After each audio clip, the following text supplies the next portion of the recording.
कुछ ही देर की खामोशी है, फिर शोर आएगा, तुम्हारा वक्त आया है, हमारा दौर आएगा। नमस्कार, मैं मिस्टर इदरीसी और आप देखना शुरू कर चुके हैं MDM टीवी बिहार। जिस तरह से आप लोगों ने बंगाल विधानसभा चुनाव को मद्देनज़र और अगर आप उस पर तवज्जो और गौर किए होंगे तो लगातार जिस तरह से बीजेपी की खेमा से लगातार नरेंद्र मोदी, अमित शाह और जेपी नड्डा बंगाल से दिल्ली और दिल्ली से बंगाल लगातार वो आते जाते रहते थे। लेकिन जब ममता बनर्जी अकेले व्हील चेयर पर बैठ के जब हुंकार भरती थी तब बीजेपी के होश उड़ जाते थे। फिर ये बात फिट बैठती है, ममता बनर्जी ने जिस तरह से वक्त बीजेपी की आया था लेकिन दौर अब ममता बनर्जी का आ गया है। पता चल रहा है सूत्रों से कि बीजेपी के लगभग 50 विधायक टीएमसी के संपर्क में है, लेकिन टीएमसी की तरफ से आधिकारिक तौर पर उन्हें से ट्विटर के माध्यम से जानकारी दिया गया है कि बीजेपी के 35 विधायक 35 विधायक जब चाहे तब टीएमसी में शामिल हो सकता है। इस पर बात यह है कि आखिर ये बीजेपी जो दमखम के साथ बंगाल में सरकार बनाने का दावा कर रही थी नरेंद्र मोदी के चेहरे पर, लेकिन इस पर ममता बनर्जी का लगभग दौर आ गया है। जिस तरह से ममता बनर्जी ने अपनी सारे विधायक को कामों में और खुद अपने काम पे लग गए हैं, जो भी बीजेपी के विधायक जीते हैं उनको टीएमसी में शामिल करवाना है।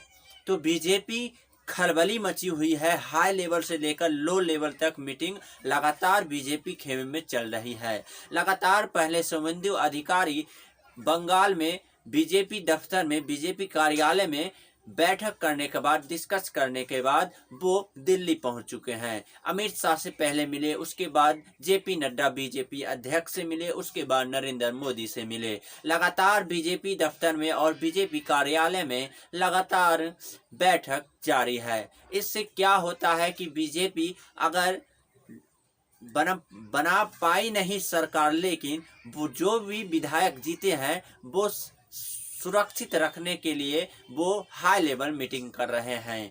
लेकिन इस पर लगातार टीएमसी के ममता बनर्जी ने कह दिया है कि अगर आपकी सरकार जिस तरह से मजदूरों और गरीबों को, बेरोजगारों को रोजगार नहीं दे सकती, तो हम ये बात पे लगभग मुतवज्जे नहीं है कि आपकी सरकार आ सकती है केंद्र में। टीएमसी का दावा है कि हम अब 2024 में जहां भी बीजेपी है वहां उसके साथ अब हम मुकाबला करेंगे। ममता बनर्जी के भतीजे ने आधिकारिक तौर पर उन्होंने एकदम अब हुंकार भर दिया है कि अब हम केंद्र की ओर रुख कर लिए हैं। केंद्र में हम अपनी पैर जमाएंगे और केंद्र की सत्ता से उखाड़ फेंकेंगे बीजेपी को कमजोर कर अब टीएमसी को हाई लेवल केंद्रीय लेवल तक टीएमसी को ले जाएंगे।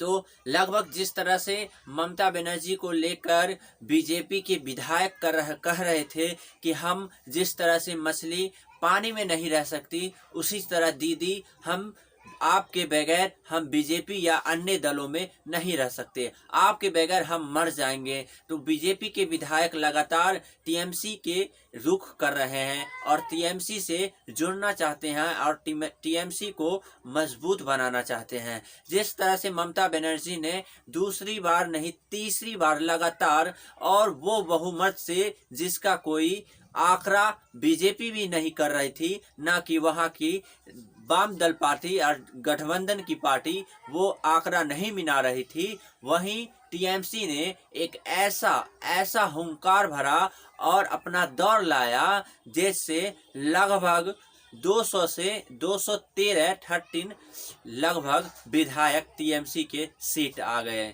जिससे लगातार टीएमसी जो दावा कर रही थी वो अपना पूरा कर लिया। और जिस तरह से ममता बनर्जी कह रही थी कि ये बीजेपी डबल डिजिट भी पार नहीं कर सकती, 100 भी पास नहीं कर सकती, उसी प्रकार बीजेपी लगभग 2 डिजिट हुई, लेकिन 7 से 70 के बीच में अटक गई।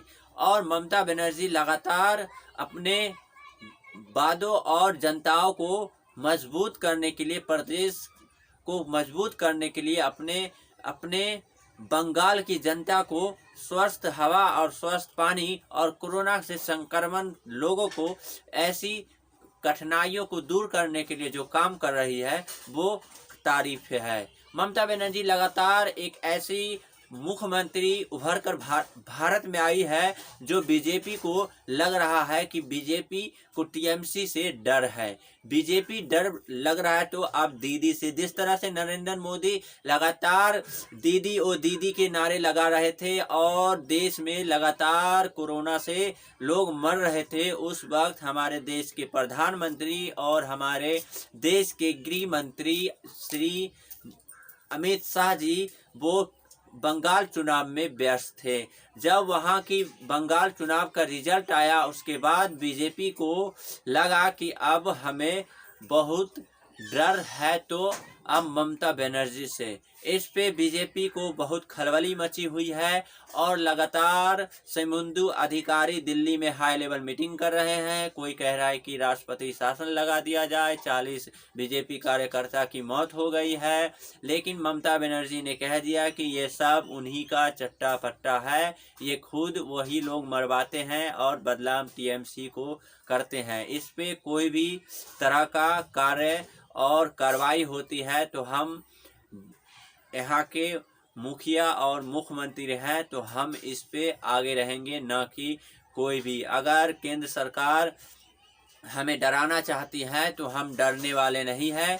जो डरते हैं वो मरते हैं, जो डरते नहीं वही जीतते हैं। तो ममता बनर्जी का सीधा तौर पर मोदी सरकार पर निशाना साधते हुए उन्होंने कह दिया कि अगर हम आए हैं तो अब हम केंद्र में आपको उखाड़ फेंकने की ताकत रखते हैं। तो हेलो दोस्तों, आपको अगर वीडियो अच्छा लगा हो तो हमारे वीडियो को शेयर करें।